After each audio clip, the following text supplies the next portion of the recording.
तहरीक इंसाफ लाहौर की खवातीन भी इंतखाबी मुहिम में मर्दों के शाना-बशाना है। कप्तान की तस्वीर से सजी शर्ट्स पहनकर राय दहिंदगान को बल्ले पर मोहर लगाने पर आमादा कर रही हैं।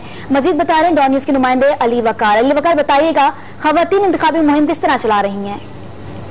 आज बिल्कुल इंतखाबी दंगल सजने में अब सिर्फ 2 वक्त रह चुका है। तमाम सियासी पार्टीज और उनकी खवातीन जो है भरपूर तैयारी कर रही हैं इलेक्शन में वोट कास्ट करने के लिए। पाकिस्तान तहरीक इंसाफ की खवातीन का खासा है कि वो जो है इलेक्शन में भरपूर तरीके से हिस्सा लेती हैं पाकिस्तान तहरीक इंसाफ को सपोर्ट करने के लिए। इस दफा भी उनके लिए एक बड़ा चैलेंज होगा कि किस तरह खवातीन वोटर्स को वो पोलिंग स्टेशन में लेके आती हैं और उनका वोट कास्ट करवाते हैं। हमारे साथ इस वक्त तहरीक इंसाफ की खवातीन भी मौजूद है। बिस्मिल्लाहिर्रहमानिर्रहीम। एक तो हमने आज अवेयरनेस कैंप इसीलिए लगाया कि इस इलाके के वोटर्स के ना बहुत डिफिकल्टीज आ रही हैं, क्योंकि वो हमारा जो पुलिस जाएंगी स्पेशली लेडीज को जिनको ये ना प्रॉब्लम हो कि वहाँ गांव में बारिश है, कीचड़ है, तो वो लोग जो है उनको पिक एंड ड्रॉप हम लोग खुद देंगे। खवातीन की स्पेशली बहुत तैयारी है कि हम ये सपोर्ट के लिए अपने कायद की सपोर्ट के लिए, इमरान खान की सपोर्ट के लिए हम लोगों ने आज ये शर्टें बनवाई हैं स्पेशली।